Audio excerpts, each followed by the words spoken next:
No niin, matka on alkanut kohti Saimaan Cycle-touria. Jännittää aivan järjettömästi. Juna lähtee about tunnin päästä. Ja mä oon Imatralle joskus 7 aikaan. Seuraavat 3 päivää fillari päällä. Ei voi uskoa. Niin siistiä. Semmoinen muisto, että siellä ryhmässä lähdettiin viime vuodet Sitsaamaan kohtaan. Eli vaikka peli ei ihan näin upea viime vuonna.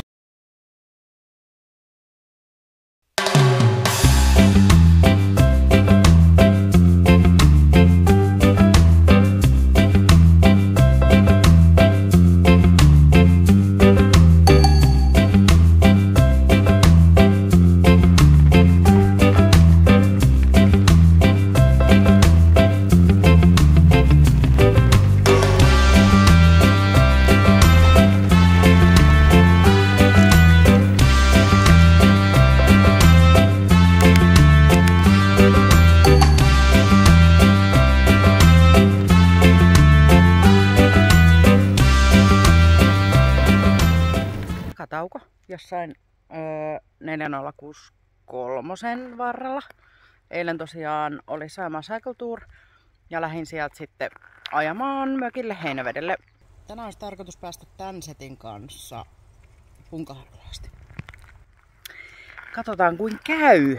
Etulaukku mennä sanoo itsensä irti jo ennen kuin mä pääsin Ruokalahden K-marketille. Mun voimilla sitä ei nyt väännetä paikalle, mutta pitää katsoa illalla tarkemmin. Aivan loistavat maisemat. Hyvin menee. Katsotaan, jos mä saan jotain liikkuvaa videoa jossain vaiheessa, mutta kun täällä kännykällä kuvaa, niin tää on vähän tämmöstä. Mut hei, mä lähden jatkamaan Punkaharjun suuntaan. Katsellaan.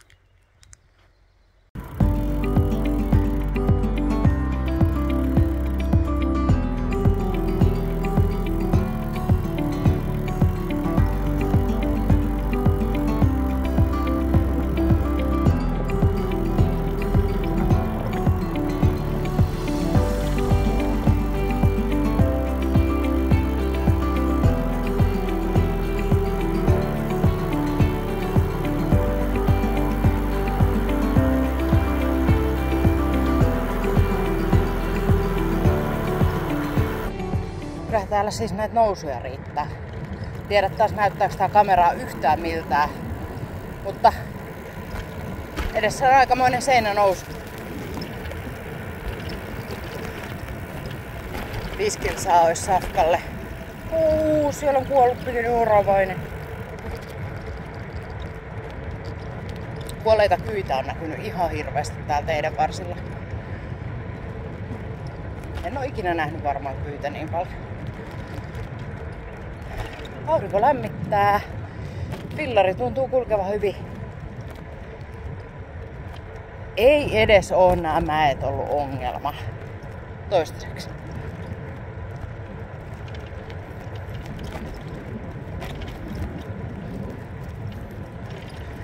Tuo pakkauksissa joku vinkuu. En tiedä kuuluuko videolle asti. Vinkuu ja nitisee. Mutta ei oo vissiin fillarista kiinni se. Sitten nousta.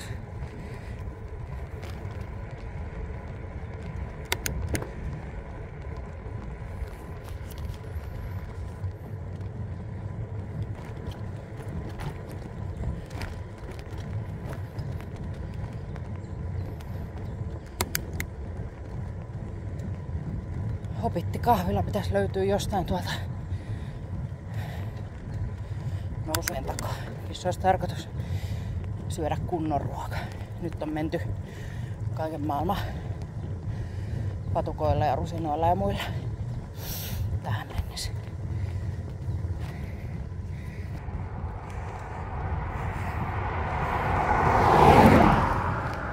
Autoilijat muuten. Ne on ottanut tosi hyvin huomioon pyöräilijät. Mulla on nyt kohta 40 kilsaa takana tässä. Ja siis ei mitään läheltä piti ohituksia eikä mitään. Kiitos Etelä-Karjalan autoilijoille.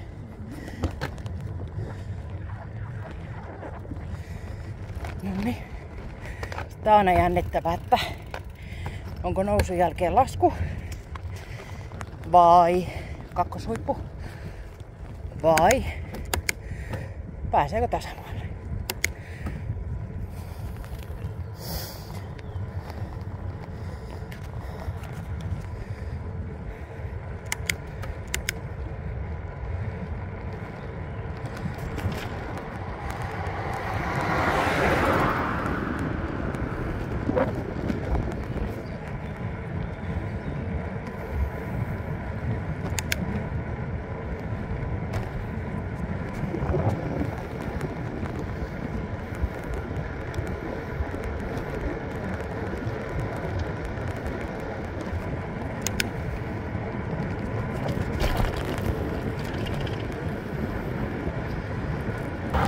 What comes up must go down ja niin edelleen.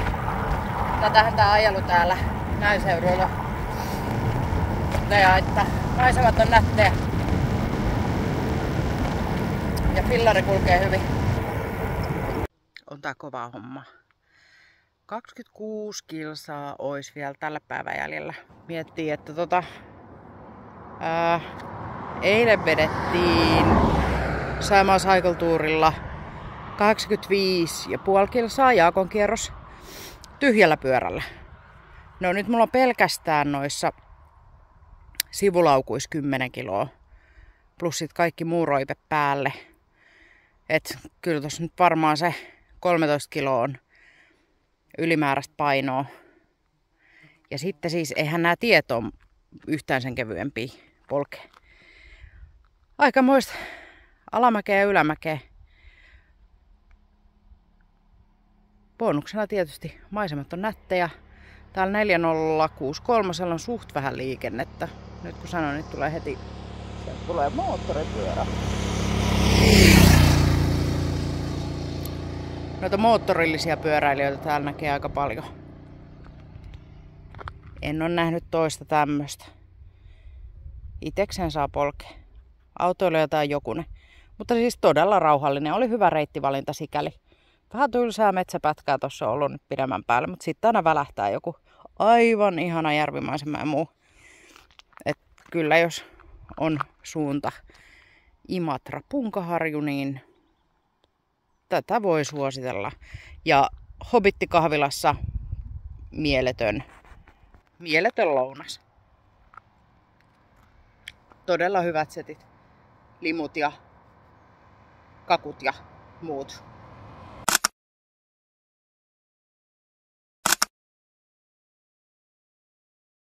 Sinne vaan, jos liikutte täällä päin. Noniin, reitin gravel-osuus. Vanha Viipurin tie. Tämän pitäisi yhdistyä jossain vaiheessa sitten Punkaharjulla jonkunnäköiseen taajamaan. Reittivaihtoehtona oli joku tää, tai tie numero 14, mutta en halua sinne 14 autoliikenteen sekaan, niin nyt mennään tätä. Jos Mapsi pitää paikkansa, niin tätä hiekkatietä pitäisi olla 3 kilsaa ja sitten pitäisi alkaa päällystä. Hienoa avohakkuu. Joka puolella. Oikeessaan se oli se Mapsi. Jonnekin taajamaan mä taas nyt pujahdin. Katsotaan. Ei ole enää kauheasti jäljellä tälle päivään. Semmosta mietin tässä taukoillessani, että mikähän se otti tälleen helteellä noi perhoset. Niin ne käy istumaan tuohon asfaltille. Aivan älyttömästi tänään tullut noita perhosia vastaan silleen, että ne kököttää vaan tuossa keskellä asfalttia. Aivan sama meneekö autoja, tukkirekkoja ja muita. Niin siinä he möllöttää. Niin mikä niitä niinku vetää sinne? Tykkääkö ne niin paljon lämpimästä vai? Ihan valkoisilla viivoilla yleensä, jos on viivat. Tää on taas tämmönen tie, että täällä ei ole mitään kaistamerkintöjä. Tuolta mä tulin. Ja tonne alamäkeen kurviin pitäisi lasketella. Pidetään pieni juomatauko. Vihdoinkin Punkaharju harjoitella. Vuosisadan tie.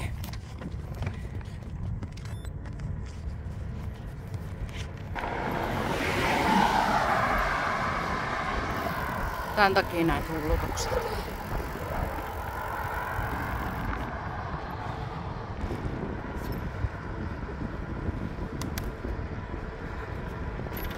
Täältä taas mennä se Saimaan Cycle Tourin 300 kilsan lenkki. Itellä ei ihan jalat kestä eikä takapuolikaan semmoista.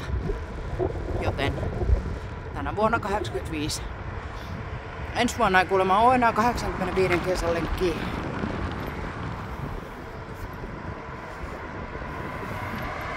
Ensi vuonna vedetään siis reipas 100.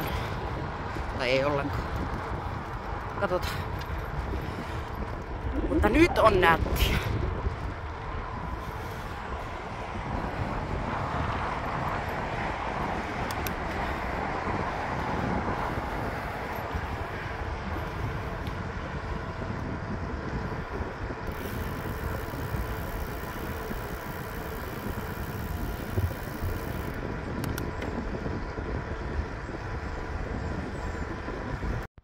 Onhan tää harjutie nyt aivan mieletön. Aivan mieletön! Tulkaa ajaa tää fillarilla. Autolla se menee ohi. Vimps! Mä oon ajanut tän autollakin. Mutta siis, herranjestä sentään. Kaikki nämä mäet ja mutkat ja maisemat ja... Ai. Nätti on.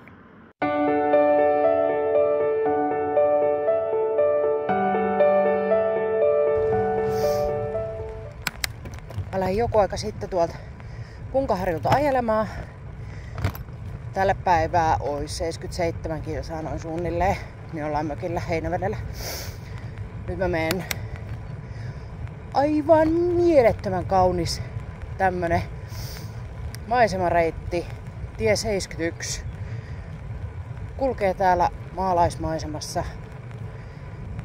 Polveilee maatilojen ja järvien ja muiden välissä.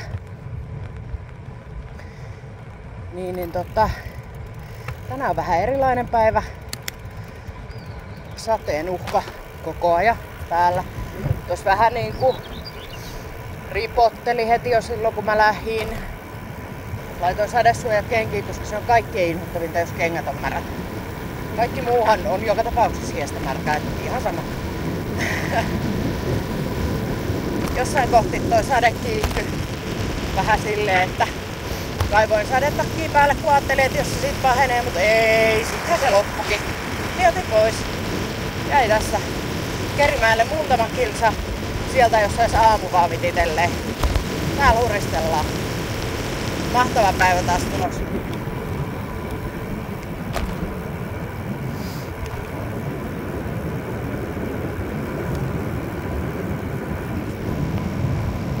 Ja siinähän se Kerimäki taitaa sitten jo olla.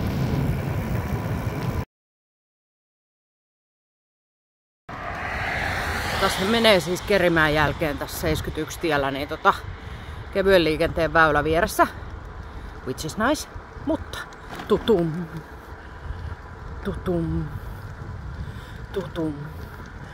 Tässä on näitä hitosaumoja koko ajan. Ja maantie. Smoothie, uutta asfalttia. Vitsi, et tekis mieli mennä tonne, mutta en mene. Koska silloin kun on kevyen liikenteen väylä, sitä käytetään. Mulla on vähän toi huonoissa kantimissa toi etulaukun kiinnitys. Niin taas tuntuu, että se nyt sit viimeistään kiirrotellaan. Jos se jotenkin on jo pysynyt kyydissä. En tiedä. Saa nähdä. Katsotaan kun käy. Bismillah.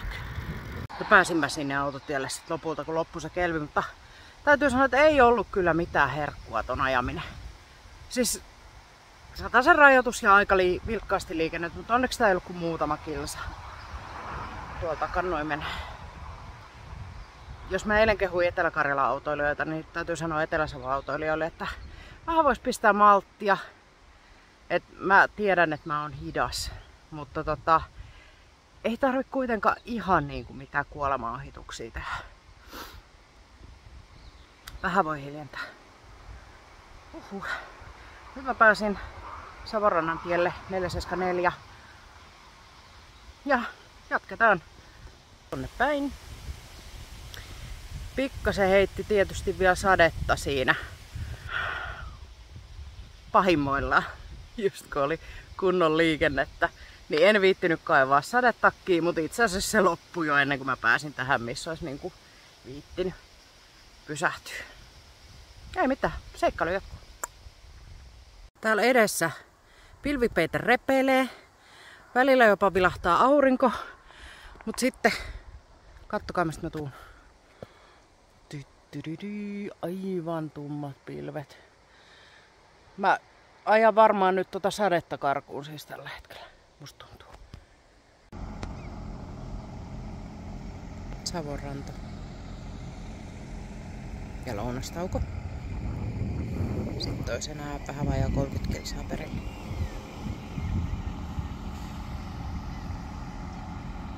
Hauska pikkupaikka ja nätti kuin mikä.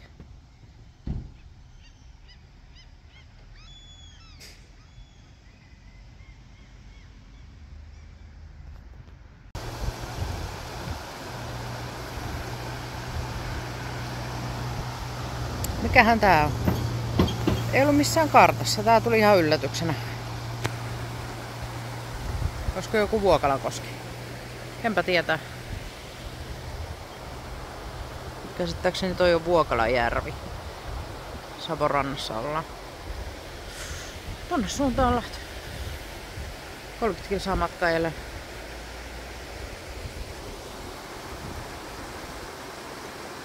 Hieno pikkukoski.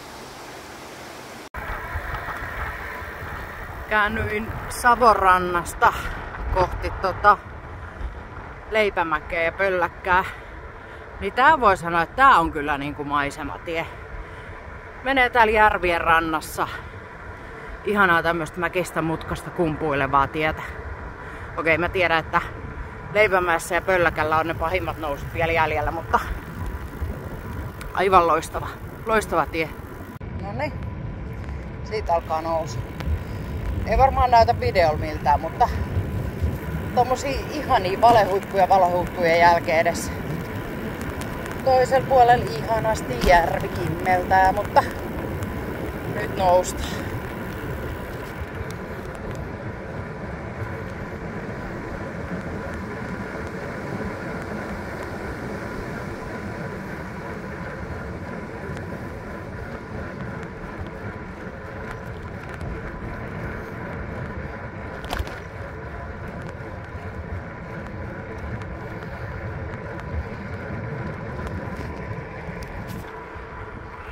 Montako valehuippua voi olla?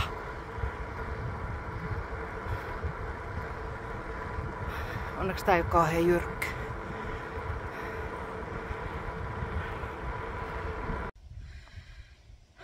Vastaus kysymykseen, montako valehuippua voi olla, niin loputtomasti. Ihan loputtomasti. Nyt on päästy aika hyvään tilanteeseen. Tästä käännytään Pölläkän tielle. Nyt on pakko pitää pikkutauko ennen noita Pölläkäntien mäkiä. Siellä on nimittäin vähintäänkin samanlaista odotettavissa kuin Leipämäessä. Safkaa suuhun ja menoksi. Tulin tuolta Leipämäen suunnasta. Enonkoski on tuolla. Ei taas näytä varmaan videolla miltään, mutta toi suunta olisi ollut siis se, missä on vähemmän mäkiä. Mutta se on mulle niin tuttu tie, että mä en halua mennä sinne. Seuraavaksi loppukiri, vikat nousut, sit perille. Piel jaksaa.